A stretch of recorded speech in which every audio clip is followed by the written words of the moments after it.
Hello, आवाज बोल रहे हो? हाँ जी।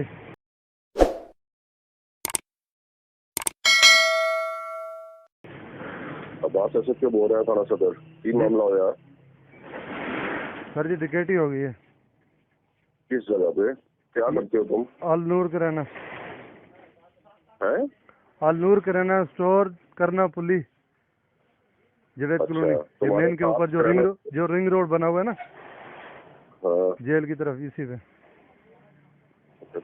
तो पैसे ही इतने तुमने कहाँ रखे हुए थे किराने पे? तो सर जी गले में भी पड़े थे, अभी शीशे वाले की पेमेंट देनी थी अभी।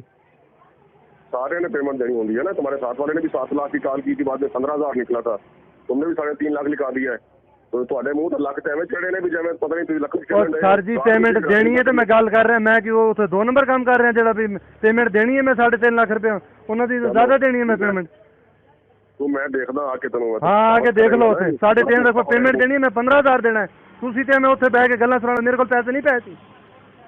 चलो हाँ उत्थे बैठ के गल्लां सुनाई जांदे हो भाई 3.5 लाख नहीं सी 15,000 सी, लाख रुपए पैसे लखे इत्थे डेली सेल नहीं हुंदी इन्नी। तो फिर तू गार्ड रख ला, एक गार्ड नहीं रख सकदा? मैं एक गार्ड आके इत्थे बिठावां, तुसी अगे गल्लां सुनाई जांदे हो भी इन्ने पैसे तेरे कोल कित्थों आ गए? सर ये गलत गल है ना तुहाडी, ये तुहाडी गलत गल है ना। बकवास कर रहा तो तेरे के थाने की चौकी खड़ी कर रहे? मैं तुहानू क्या आ जाओ तुसी चौकी लैके, मैं 1 साल ते कॉल कीती है, तुसी क्यों मेरे नाल गलत गल्लां कर रहे हो?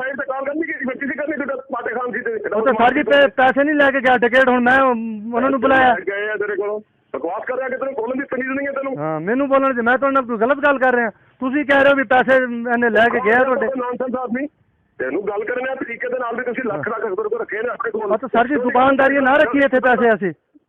ਗੱਲਾਂ ਤੂੰ ਲੱਖਾਂ ਦੀਆਂ ਕਰਦਾ, ਤੇਰੇ ਕੋਲ 5,000 ਛੋਟੀ ਦੇਦਾ, ਤੇਰੀ ਔਕਾਤ ਕੋਈ ਨਹੀਂ। हाँ बकवास कर रहे हो? चलो सर जी छोड़ो, औकात ना सुनाओ, बस करो।